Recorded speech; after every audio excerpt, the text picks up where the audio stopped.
Hello, this is Pill Eater, and welcome back to the Spinning Top Club. I decided to do something controversial today with the title of this YouTube, titled "The Despicable Nature of Ralph Koster's book, A Theory of Fun." I decided to slay an important beast that unfortunately gets no credit, and he probably gets no credits because he's just like any other academic fraud. Now, previously, what I've been doing, I've been reading books on Dungeons and Dragons and game design, and that's what I've kind of been enjoying in my pastime. And meanwhile, as I'm on the Lost Eurasians and other networks going back and forth with the Stark Truth Sunday, I'm trying to get out my pamphlet about queer culture and some other things like my game book. And again, a game design is a very interesting study. A lot of people don't know about it, and it's kind of weird because today we live in a society where everyone is hooked on degenerate video games. And really, you have to know these definitions and logic in order to understand what we're really investing ourselves into, compared to first reality and second reality.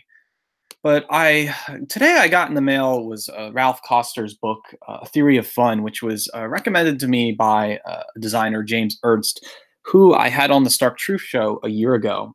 He's known for his games Exploding Cows and Falling, Kill Dr. Lucky, really goofy games, Ernst is.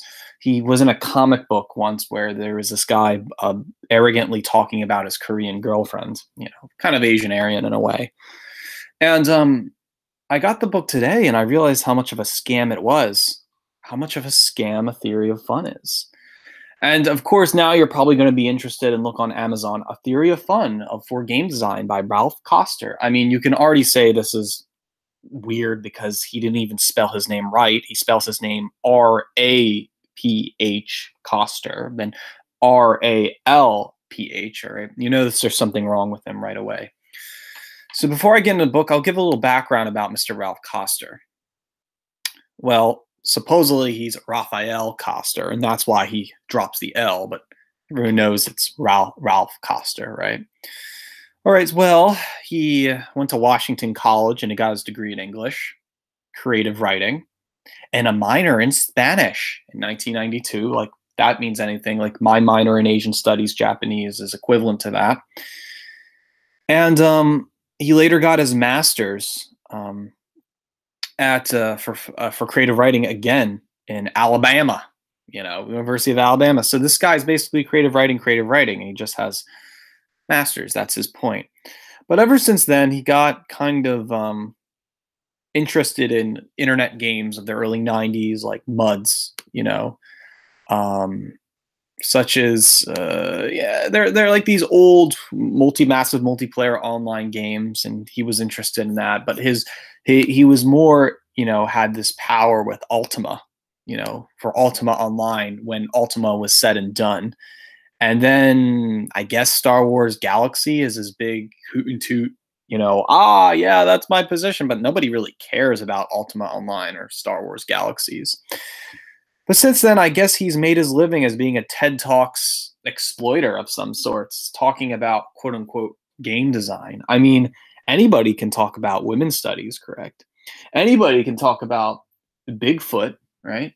Game design is one of those things. It's fringe. It's like talking about the porn industry. You can't make money through it. And it's unfortunate to say that this is his only book he's written. Now, he has written another book about his arrogant times at Ultima and Star Wars, but I've actually found a YouTube video that was published in 2016, and he gave this in a 2016 talk, and it gives his politics right away. I'll turn up the volume for this, and as this fat man with glasses and beards and a big tummy, you kind of get this theory that he isn't Jack Donovan, but kind of a cuck or a soy boy, but he grown up and he never grew up, and so now he's just talking about games. But let's hear his rhetoric, what he talks about virtual worlds or virtual reality, which, by the way, is not even about game design anymore. It's about virtual reality. But I'll play some of his stuff. Reality simulated on computers that hundreds of people could connect to at once. A world where the very design was intended as a blow against class structures and rigid identity. Mud allowed people to choose their own genders, to become wizards even if their accent was from the wrong part of the country. But virtual worlds were too powerful an idea to be invented only once. By 1985, video game developers had invented them again on a Commodore 64 and given us the modern meaning of the word avatar. Now, if you caught that, genders and class structures. I wonder what Marxist persuasion he's going to at next, but he probably has to do that if you have a master's at creative writing because nothing else sells. As much as I would point to Eric Clary about his book Worthless or Bachelor Pad Economics, definitely something's up with this man, or at least his obsession with avatars. Let me see if I can get in the last quote in here and play the last 30 seconds of this show. Hijacking a pedestrian, badges earned. We weren't wrong. MMOs did swallow everything, and maybe now you can't see them as clearly from inside the belly of the beast. As those of you working in VR charge off to build your worlds, I ask you to heed the lessons of your forebears. From whence you came, so shall you be. The future is still muddy. Thank you. Well, he says this, and I guess he's being this passive-aggressive traditionalist in a way, but he's really saying all the world is avatars.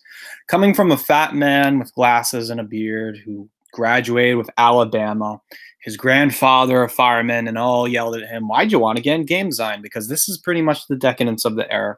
No longer are we human beings anymore doing real-life things, but rather we are escapists, wish-fulfilled anime creatures without a penis, right? And this is no longer about us playing chess or game design. This is escapism, and this is a very bad thing. And so enough about the heading about his character. Okay, that should prove already he's this kind of this little imposter of a sorts, like Coach Red Pill or something.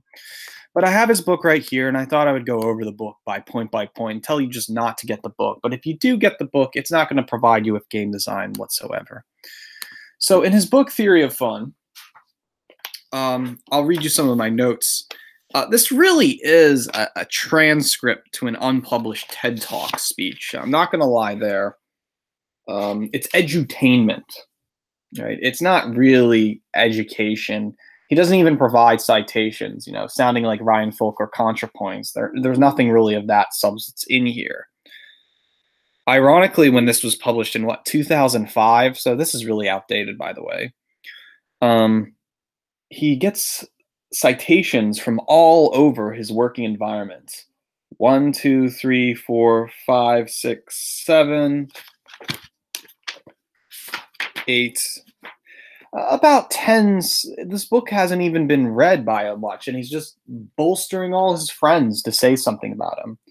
Here, David Perry of Shiny Entertainment that made Airform Jim. He's saying something there, right? It's weird because they're talking more about video game development more than anything. They're not talking about design.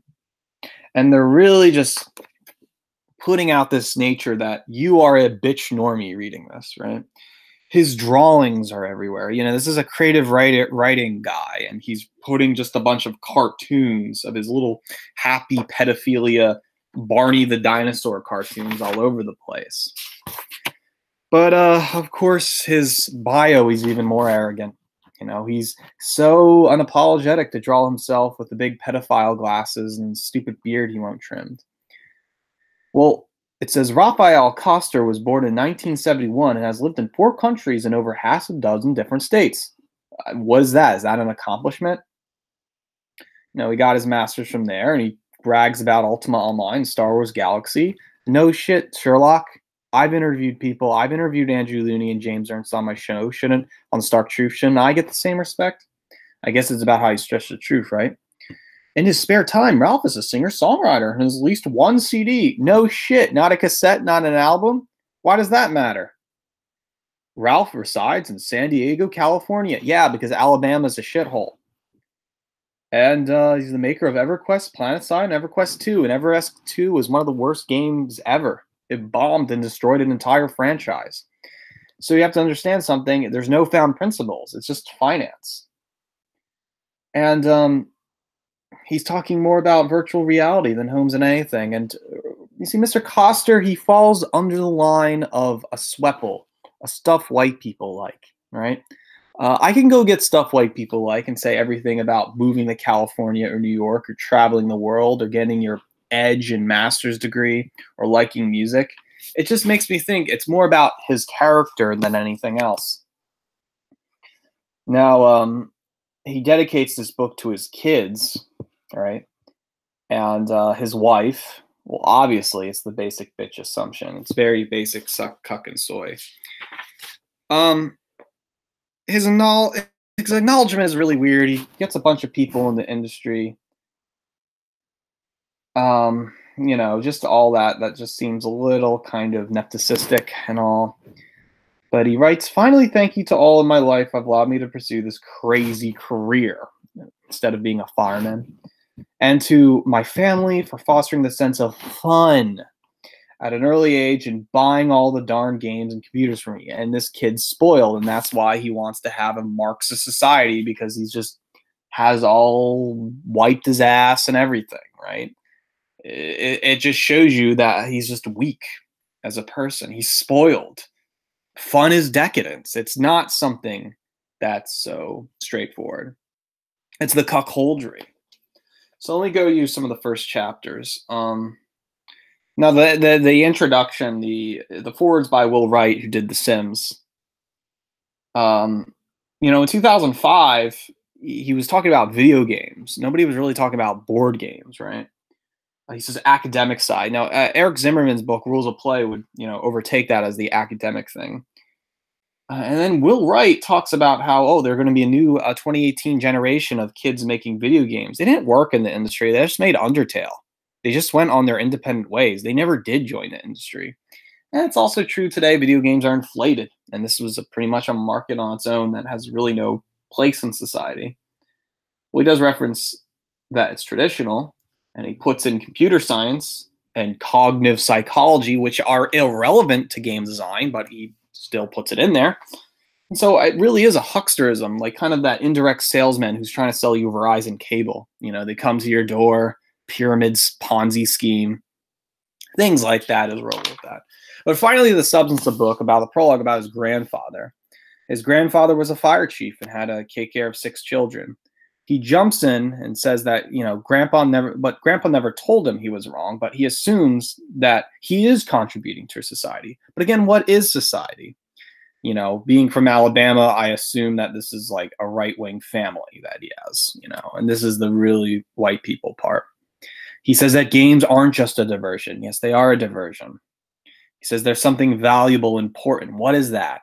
Kids are playing games today, and they're now escaping into reality. And it's not just chess or Cosmic Encounter. It's video games. It's virtual reality they're getting stuck into. And he's saying, watching my kids play, like kids are his only thing, right? You know, John Piaget pedophile, right? How can this guy be so for Marxist society when he has a traditionalist family? It's weakness, total weakness, you know. And everything is rootless. It just boils down to masturbation. If it's all just for fun, well, what's game design missing? Oh, game design's missing fun. It's fun, and right? And it's just so, you start to question that whole entire narrative of what is fun, you know? And it's like he says, there is something worthwhile. I connect people and I teach people. It sounds like a whining SJW, like, you know, teaching. What any overeducated person does with a master's degree. You don't provide benefit with a STEM degree. You just want to overeducate. You create your own market of teaching game design, teaching Asian studies, teaching women's studies. It's all been done before. And teaching anybody can teach. And this guy's making it like a big deal. Again, take note that the normative reader is reading this book. You know, cuck people, you know, they talk in this flowery language, you know, to hide an argument, to hide and argue and justify their decadence. Their decadence because he's just all about fun.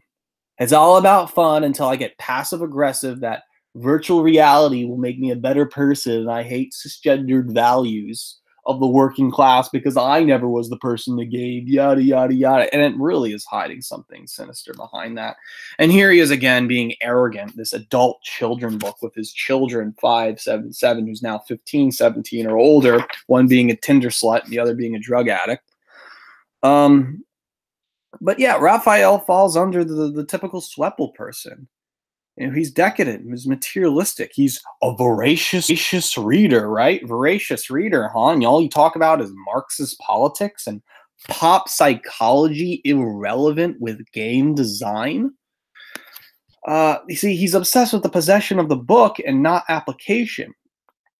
You know, do they know they are playing like dogs? You know, like when they are like, what I mean to say is that I'm reading my note here, that he says that, you know, babies, it's patterns, right? It's all patterns. He's talking about Banduro and the Bobo doll. And the kids don't know that. You know, he's citing Chomsky right here. He said he doesn't cite Chomsky. He doesn't even put his citations. I'm applying these citations here. He says many believe the show's language is built into their brain, and then there's something in our own writing that guides us towards language. That's Chomsky. That isn't that, you know, he doesn't provide a citation with that. The same is said about as the babies, they were intentness about their alien gazes. They tried to figure out where the rubber ducky has gone. As if the kids know that they're playing a game. They don't know what the game. He's almost as if we're reverting back to this animalistic masturbation nature. Playing, learn. And he says he likes multilingual children, right? That's another Sweppel thing. Not everyone can speak French and German, the favorite white people languages of the world, right? I just speak English and a few Japanese. I've tried hard with it. And this is why I'll go further on the debate, because he really talks about mental library, and he bases his entire argument on social construction theory. No longer are we talking about games. He has to spend like about 40 pages or just this little quick 1,000-word essay on pop psychology. He does not cite it. That does have no citation on. His language about jokes, like it lasts longer than just the age of 2, by the way. Just a friendly warning. See, that's very being passive-aggressive. He's not really providing anything of interest. You know, he talks about, you know, kids, you know, they started to figure out that tic-tac-toe is kind of a dumb game. Well, yeah, it's interesting. James Ernst, who recommended me this book, said that he liked Candyland because Candyland teaches you the ethics about playing a game and winning and losing, right? You don't teach that as an adult. You learn that as a kid. And that's what makes, you know, simple games like tic-tac-toe fun at the age. And as you grow older, you separate yourself from games, you know? Just remember this. If the kids are arguing that they're kind of cheater because they're good in this, well, think about libertarianism, right? People can cheat in libertarianism because they can be blind or pretend to be blind and then cheat in the game and then allow whatever ethics, so as long as you're playing this Sargon-of-Akkad liberal blindness. And that shows you something about game design, or at least something of that. Well, you know, it's let me see something. I do many things without fully understanding them, even things I have felt I have mastered. You know, too many people do that. They do master games and whatnot. And then you get bored once you master the game. But he then here's an interesting line. He says, I don't need a degree in auto mechanic engineering to drive my car. Again, he's being college dependent because this is the guy with the master's in creative writing saying this. The rules of grammar to speak grammatically in everyday conversation. So intellects become aware and master it, I guess. Games are a form of play. I wrote, these are my notes. Games are a form of play and are reduced to a challenge people are unaware of. Is it possible to be like Heidegger? Well, that means Heidegger as in you look over people, you know, you look over that information. But maybe sum up the next few pages. He's getting older, and he's playing these mind games, these video games. Quote, Raph Koster writes, I know they feel I'm not a kid anymore. And some days when I play a game on my computer, it seems like I'm fighting the tide. I quit because I feel inadequate. Well, no shit, because you've grown up. It's not like you're going to keep playing games. And he's saying that he's drinking water, not Coke, right? As if he's drinking Coke all the time because he's a fat kid. And on this page, you see this embarrassing drawing of him in glasses and a beard. he's not even putting the thing about technology. He's not even referencing that mobile games will replace sitting at home like a movie. You know, he says he could be reading a book or working out, but instead he wants to keep playing games. Writing this in 2005 compared to 2018, there's an inflation of games today. He's an adult child trying to justify his position. He's playing a Skinner box. He's a soy boy cuck new male. There's no opponents. It's just him playing a puzzle game. It's the self-realized decadence, the arrogance of power exploiting of other people, kind of like Foucault says. That's what his turn on is masturbation. His ironic language where he writes "more ha ha ha" in the text. Why do you have to LARP with this skilled knowledge? There's no such he's a bad writer. He's a bad artist and he's a bad writer. Not only is he's drawing these poor things, because he wants to write, because he probably has all this free time. His writing is so ironic. It's not like he wrote any science fiction or essays. He's just blogging and kissing ass all around. I guess he's great at kissing ass and getting by and social networking. I think probably the only good wisdom he's ever put down was that games don't last forever. And that's against the cliche that Dungeons and Dragons last forever, because you put it down once you've played the game, right? That's interesting. You put it down, and again, people play these video games, especially young people, because society is so fucked that they're playing these games out of a depressive mood killer or something to do like a puzzle, right? And this is exactly, a few more pages in, his thesis is that game design or games are a puzzle. And I have to say, no, that's not true. Referencing Louis Pulsifer, oh my God, what you don't even get to know about game design until page 35. But he says games are puzzles. No, they're not. Games are about people and math. And stories are a subgenre about people. You see, puzzles are different. If games were just puzzles, why doesn't Koster just talk about Rubik's Cubes, right? And he uses this pop psychology nonsense for 34 that will waste literally 2 hours of your time. He's saying that your daily life is get up in the morning and do it. And sometimes it's boring, sometimes it's fun, right? The only really good providing information was other sort of citations that he has sourced. Let me find it. He said on page 14 that Chris Crawford's book on video games, these are good definitions. He says games are a subset of entertainment limited to conflicts in which players work to fulfill each other's goals. And that includes playthings, toys, challenges, stories, competitions, a lot more. That's Chris Crawford. That's a very strange way of looking at it. Sid Meier has always been interesting. A series of interesting choices or a series of meaningful choices, as a quote. Ernst Adams and Andrew Rawlings said, one or more casually linked series of challenges in a simulated environment. That makes sense as well. And Katie Sellum and Eric Sailman in Rules of Play said, a system in which players engage in artificial conflict defined by rules that result in a qualitative outcome. Note it's conflict and not fun. And so here's Koster having a little baby fit about how it's not fun. Well, of course no shits. Do you think basketball or baseball fun? Do you think the boxers have fun punching the shit out of each other? Do you think the game of Russian roulette is fun? Spinning a gun around till someone die? If you're a sadist, you might find it fun, but it's not fun generally.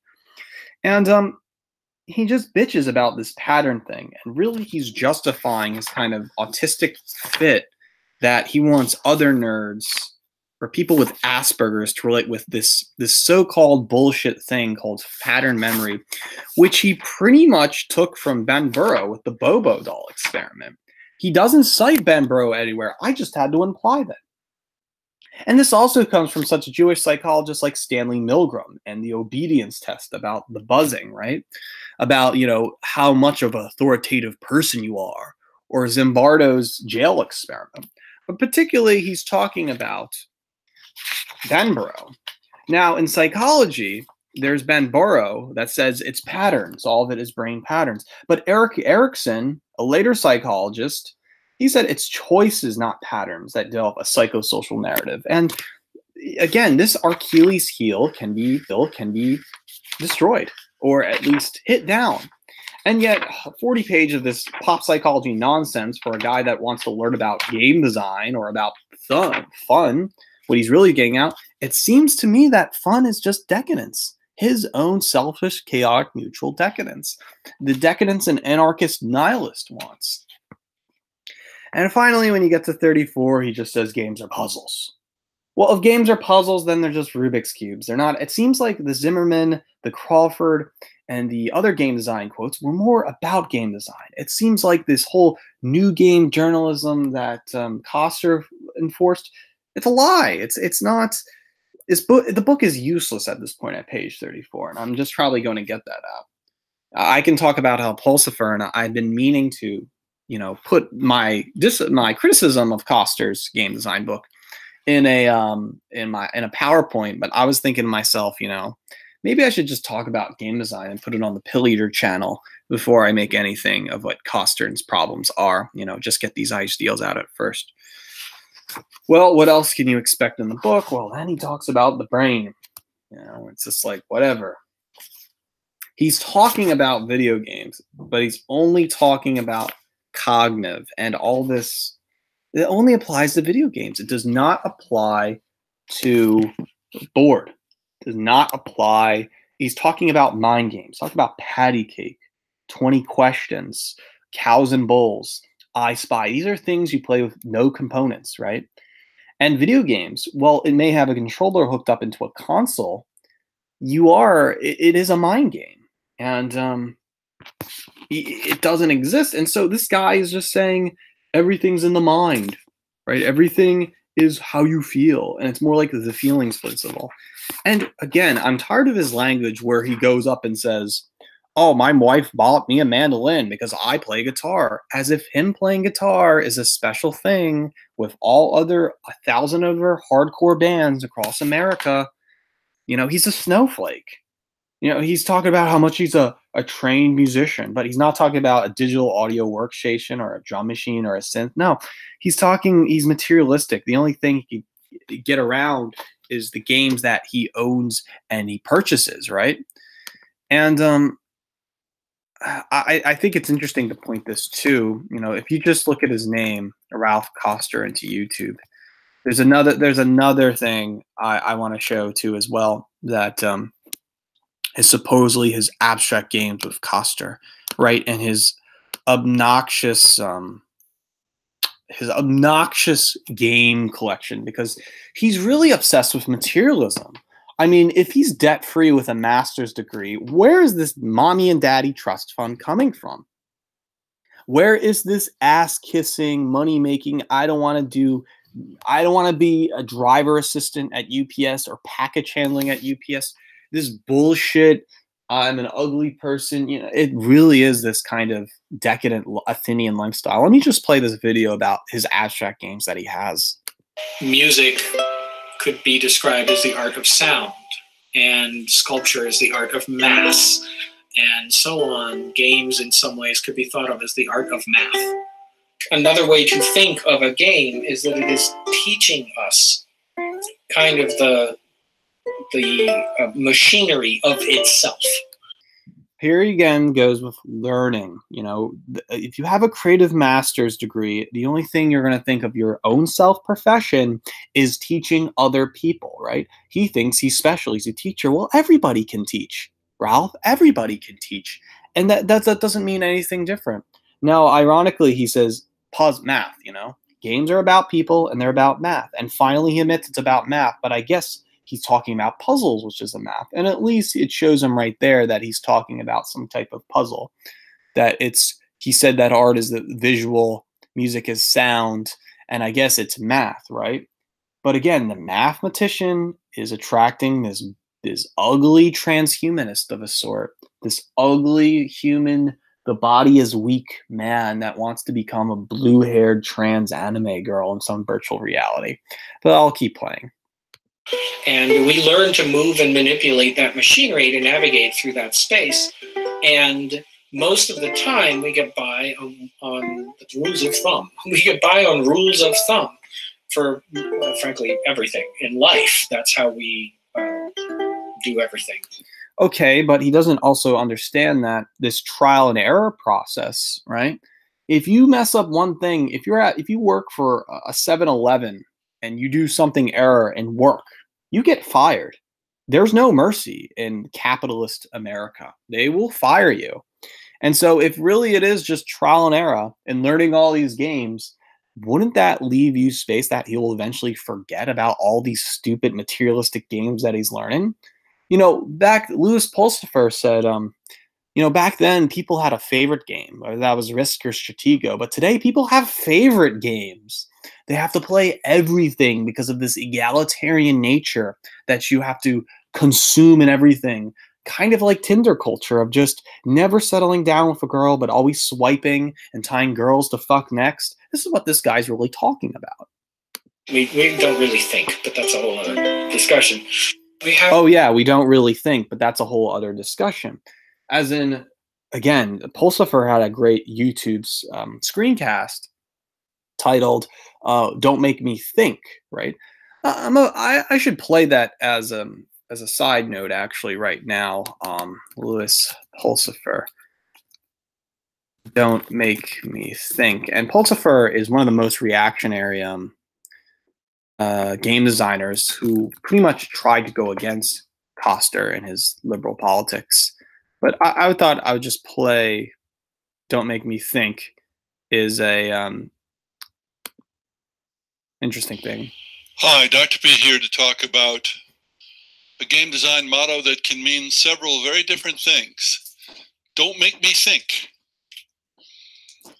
And my thanks to Steve Krug, who wrote a well-known book about website usability with this title. He means don't make people think in order to have to find things on websites. Make it easy for them to find what they need. And that makes perfectly good sense. Now, most games involve some thinking, but we can adopt this motto to mean several different things. The obvious one to me is don't make players think about anything other than the gameplay of the game. Don't distract them from playing the game. Unfortunately, it can also mean don't make me think at all. And that's an attitude that's become more common in hobby gaming lately, but it's always been the norm in party and family games. So we have three meanings, really. The first is don't make people think about the interface and how they manipulate the game, how they command the game. It should be second nature. The second is the way it is, though I don't like it. Don't make people have to think when they play a game. This is already very common in video games, with many games being athleticware rather than brainware, where athleticism and physical skills dominate. Many F2P games, free to play, have also become reward-based rather than consequence-based, because the makers of the game need to keep people involved until the time at which they decide to spend some money. So they give lots of things to the players, naturally. The third meaning is what I referred to begin with, make people think only about the gameplay of the game. So Pulsifer is just going to go over some things about thinking, but he puts it interesting enough that, Koster, when he wrote his book in 2006, there were no free-to-play games. There were no games that you could play for free and then pay in-game money what you want. Pulsifer, again, argues that this is a dangerous mentality to have because it's kind of this ideal of creating the mindless, cucked soy boy consumer, which Koster, 10 years ago was okay with arguing. So back to Koster's video about abstract games. So here we go. Here on the table is some of my board games collection. They all have kind of interesting histories, and they reflect in different ways on different cultures. And a lot of them have served as inspiration points or departure points for a lot of game design going forward. Elements, in my work that are centered around formalism and game grammar and things like that been strongly influenced by going back and looking at, these games, right? These kind of fundamental. And here is a pseudo-intellectualism going off where the possession of the material of these board games is somehow going to justify his thesis of psychology. I mean, this is what all PhDs do, right? But hold on a second. I thought it would be interesting to talk and borrow Christian Lander's stuff white people like on his entry about books, right? White people absolutely love books because books are the possession of intellectualism. They're not actually that you've read books. It's the possession of it, and therefore is crass materialism, right? And so this thing is exactly like what this guy's doing with his little expensive old board games. Well, if I understand the past, I can be a master of today. And that's a very Asiatic thing of looking at things, but it doesn't get anything really accomplished, right? Just because having David Foster Wallace's Infinite Jest is somehow going to make you literate, understanding an 800-page, 900-page book, somehow the owning it makes you an intellect, right? Well, okay, I'll read you a quote of Christian Lander. This is page 187 in Stuff White People Like. Books. The role of books in white culture is perhaps as important as organic food, essential for survival. However, understand that it is not about literacy or reading, but about the physical object of the book. Try this out as an experiment. Show a white person a photo of a living room that features an entire wall, floor-to-ceiling bookshelves. They are guaranteed a response by saying how much they would love that for their own home and that they are planning on having a living room just like that in the future. This is because white people need to show off the books that they have read. Just as hunters will mount the heads of their kills, white people need to let people know that they have made their way through hundreds or even thousands of books. After all, what's the point of reading a book if people don't know if you've read it? It's like a tree falling in the forest. As much as a white person does not want rifling through their medicine cabinet, they are desperate for you to examine their bookshelves. When scanning through the rows of books, the best thing you can do is say, "You made it through Infinite Jest? Wow!" Or, "I didn't even know you loved Joyce so much." If your intentions are to grow your friendship, either romantically or platonically, there is no better technique than to ask to borrow one of the books. This is because lending out books is the only practical reason of white people to hold on to their entire collection. So by asking to borrow a copy or justifying their decision to save the book, allowing them to introduce you to a new author and assert their status as a well-read individual is the perfect move. So just clarifying that, this guy, Koster, he's just showing off his little game collection. If you know this guy, he's going to play an interesting game because that makes him so intellectual, just like this little documentary film. This is actually the oldest game on the table. This is the game of Ur as in Babylon. There is a lot of ritual quality to games. There always has been. We see that in a game like this, which can be seen as a representation of life. We start out separate, we move forward, sometimes people are lucky with high rolls, sometimes they're not, and then you enter a period of competition where other people can set you back. This is it's very much a competitive game, and you're trying to get out and go to heaven without getting killed along the way. Notice he's talking about life as it's a Wittgenstein thing of life, and his perverted nature of second reality that he wants to advocate. A lot of games are about cultural learning, right? They're about learning how to hunt, how to throw things, how to chase things, how to see things move, and you start out with simple sports like that, and then you work your way into things like understanding force projection, understanding enclosure, understanding, right, concepts that are more abstract and in some ways more mathematical. Most of these games they're symmetrical games. This is six-way symmetry, right? Something like Reversi or chess or checkers or Go. Most of these are symmetric games. Both players or more players, if they're a higher number, have the same capabilities. They have the same access to moves or verbs or actions. But there is a somewhat less common in tabletop strain. By the way, I just want to butt in. The word tabletop just means intersectional board gameism. It doesn't mean that the interest of miniature games or war games or card games have any irrelevance with one another as they're different cultures. But notice this man's talking about symmetrical games, not asymmetrical games. That symmetrical games are egalitarian in nature and egalitarian as thought, and egalitarianism as a philosophy and agenda of its own. And you know where that leads, just, hellish liberalism. Which is the asymmetric game. The Toffel family is one example of those. Toffel is kind of mimicking what goes on in that Germanic or Viking culture, where you have the gold giver or the ring giver, the jarl, the nobleman, the king, and so it's an asymmetric game where one team plays defense and the king is on the board, and they have to make sure the king escapes the attackers. And there are more attackers than there are defenders, and there's only one king. So it's the two sides are trying to accomplish different things. There's always representation, even in the most abstract of games. And you can take the games and keep adding more and more of that to them. And you can start at either end. When you begin on a project, you might say, I want to create something that is about spatial relationships.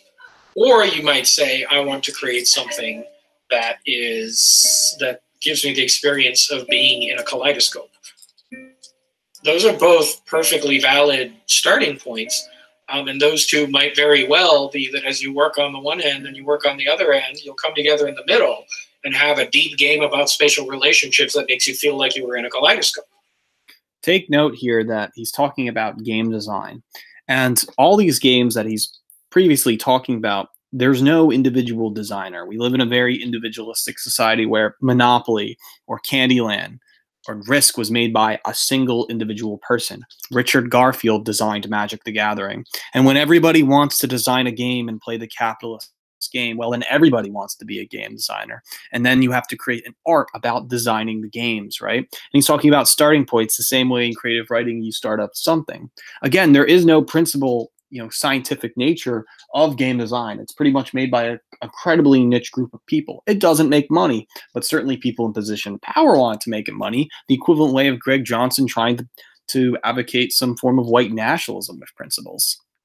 Wonderful. That is actually what ludonarrative dissonance and consonance were originally about, was the idea that you could actually do that. So it's all about your level of ambition with a particular project. It's not that one is worse than the other. My background is actually as a writer, as a musician, as a poet, and as a vision. Yeah, it's weird because he says musician and poet, and yet I don't know any of his music. I don't think any of his poetry has... Speaking again, he's playing the snowflake card as if that's something. Again, I think there's something autistic in his brain, as this is like his arrogance of just going to college and trying to arrogantly claim that he's more than something, and then he has to show his materialism in order. Something very inauthentic about his character.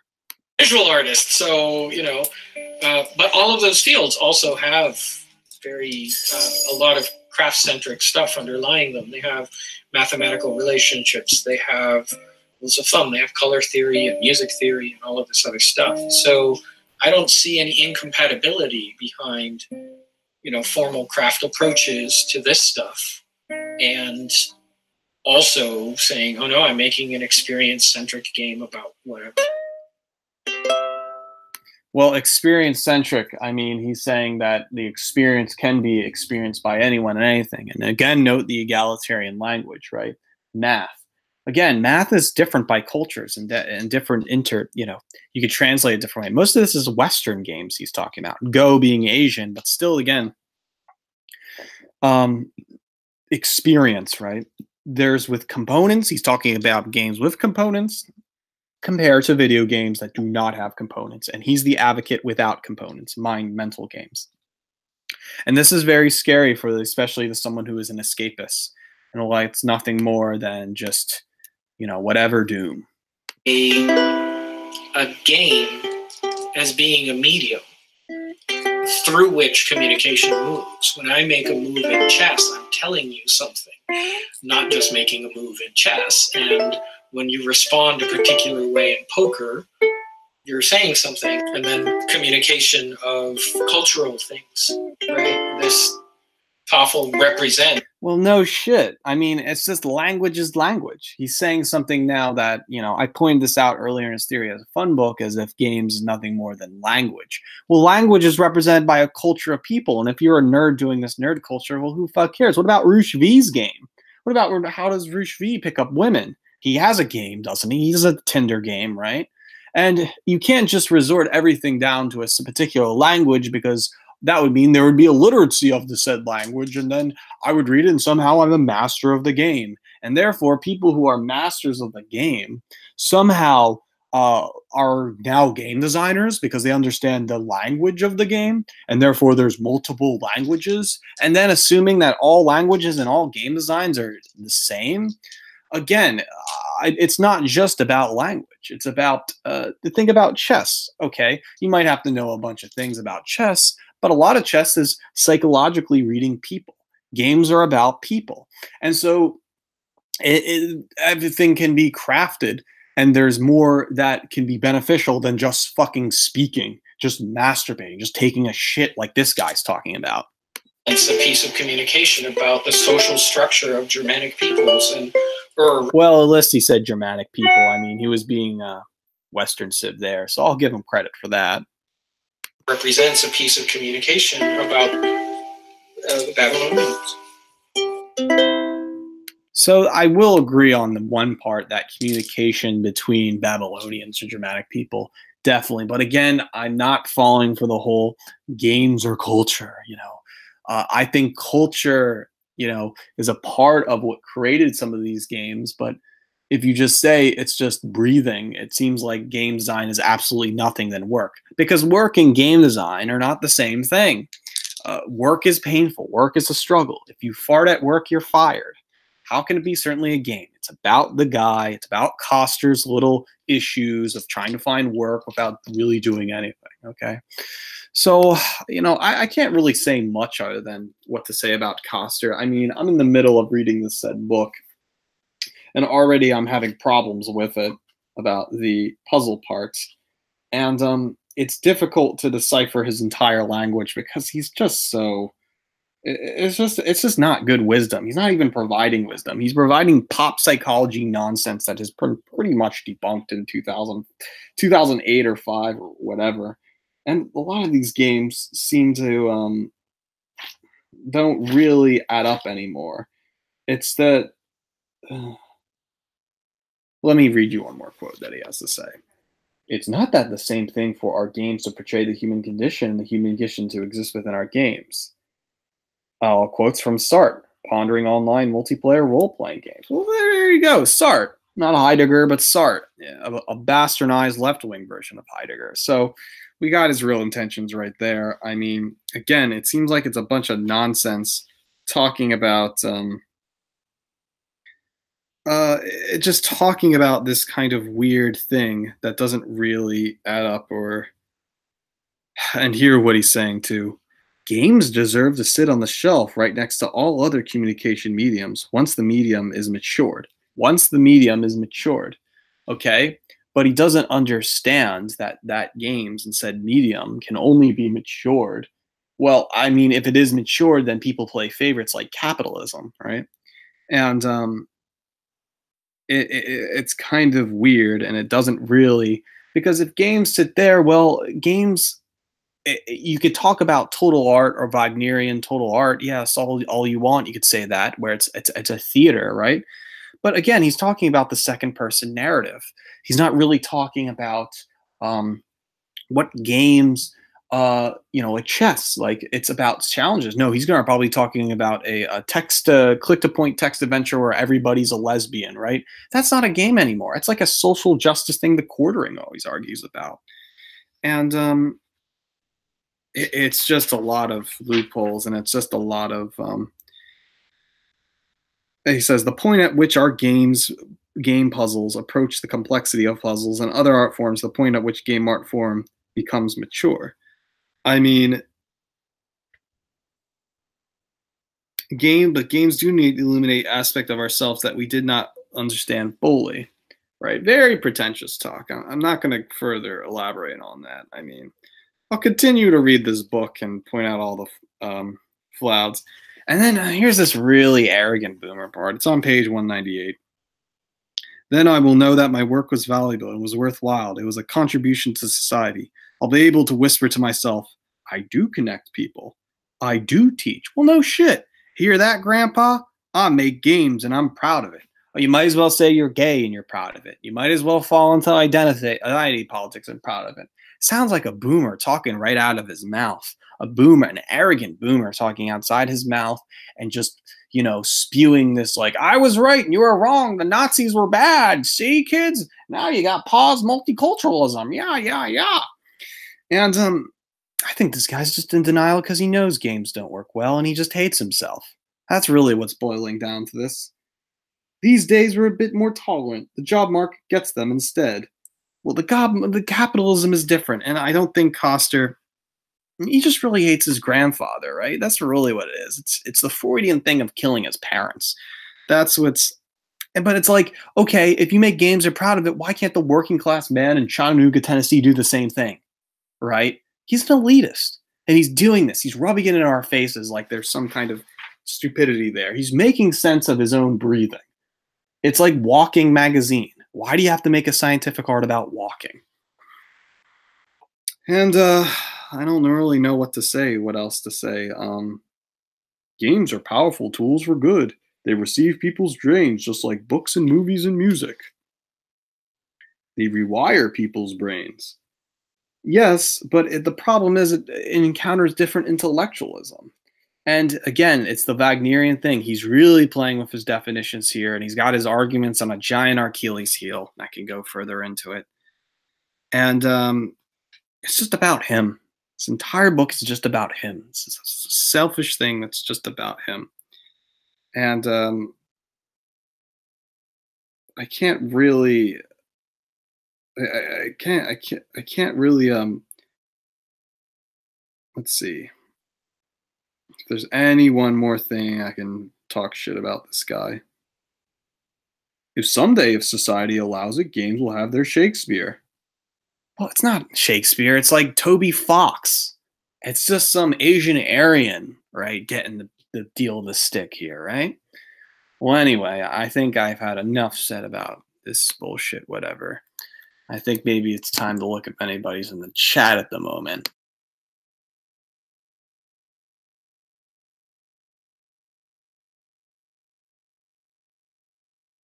All right. Spengler's in here. Pop up the chat. The Art of Game Design. A book lenses is pretty good. I have not read that one. So Pillier's a hardcore gamer now. You know, a hardcore gamer by Louis Pulsifer definition would mean someone who games and someone who has to play it like a puzzle and beat every game and be the best and congratulate on skill. It's really different from a puzzle solver, but in a way you could say it's radical puzzle solving. I was a package handler at UPS for a while. Well, common world. 50% of the alt-right are incel gamers who would be soy boys if they had a degree of social development. You're right. Absolutely. And this is where I'm trying to get out with the study of game design, because if we're going to study the incel and weak people, why are they justifying game design or the creation of said games and playing games as this thing? Like, if you ever tune into Luke Ford, you know, okay, Luke Ford likes the pornography industry. Does that mean you have to be a porn actor yourself? If a girl watches porn, does that mean she's going to become a porn actress herself? I guess you have to follow your dreams, just like another stuff white person thing likes. Exactly. Lord of the Rings is 1,000 pages too, and I say it's a more intellectual. It is. The reading Tolkien and an Oxford professor in language. Name one game. One, is it the Lord of the Rings strategy battle game that's somehow Shakespearean? You know, take that, Koster. He can't. Koster doesn't read books because his writing is obviously poor himself, right? Just like his cartoons. I am not on. I had a Steam account. I'm not really on Steam. Again, I don't really play video games. The only video game I'm playing right now is Dragon Quest XI, and that's by myself. And I just like the art of Akira Toriyama than anything. So it's just it's whatever. I mean, again, I play board games. Like, I've just been reading a lot of Dungeons and Dragons recently, and Cosmic Encounter and Space Hulk and things like that. I just usually play with my girlfriend or other people. But again, the board game industry and people are so paused. I can't stand it. I'm going to a convention, a board game convention, by the end of the month, and I'm going to attend a panel about saying no to racism in your campaigns. You know, this is why people are watching the Quartering and Unsleeved Media, that it's coming to a point that this isn't about game design. This is a political proxy for fucking decadent bullshit, right? But anyway, read Brian Mother's an apology for Robert Ebert for Grace analysis of what games are. Well, duly noted. I'm going to copy and paste that. Boom. My favorite book on game design, by the way, is Game Design by Louis Pulsifer and Richard Garfield's Characteristics of Games. Let's see. Okay, so it seems to be an article or a video, and it's from Game Mastero or whatever. So Roger Ebert, can video games be an art? Well, again, I could have an entire talk about Undertale and the Eurasianism that it's advocating, but I'll leave that to another podcast. Thanks for the reclativo. Are you familiar with William Slim's Bainbridge? Bainbridge. No, I'm going to Google his search right now. All right, he was a sociologist for the National Science Foundation, is well known for his work on cytology of religion, sociology of video gaming. That's very interesting. There was a guy, I can't recall his name, Jonathan Bowden who talked about comic books. And see if I can find his name. And he talked about the negative influence of comic books. And it's kind of true about how comics and cartoons have distorted our reality. We think life is somehow like OKKO or something really fucking bizarre like that. And it's just a little, it's like, I don't know how to describe it. It's just like cartoons have pretty much made a distorted reality of how we think about things. But in pulp fascism, if you look at, what's it called? Let's see. It's in his book. I'm forgetting what the article was called. But anyway, Dr. Frederick Wilhelm. Frederick Wilhelm. I think he was a Jew. Comics. Or whatever. I think I spelled his name wrong. But whatever. He was kind of right to say that, but oh, okay. He sent me an article about Bainbridge on the Francis Nally FB chat. All right, cool. I'm just gonna quit here. I'm gonna continue reading the Koster book. I just really meant this to get my thoughts out and notes because I want to do a slideshow. Yeah, I might not. I probably disagree with Koster a lot of things. It just makes my blood boil about how paused the game industry is and how people who play games and so-called game designers are. Because if Sam Hyde makes a game, right, and pisses off everyone, why can't I? You know? And I don't think game design is simply an easy, I have a theme, we're going to play a video game. It sounds such like a fucking scam in itself, dude. I'm more into like board games and like normal places and game books and role play, you know? Again, role-playing game, I hate when people advocate role-playing game as a form of escapism. That requires its own side of zone. But I think that's it. Thank you guys for watching. I'll tune in next time. Thanks.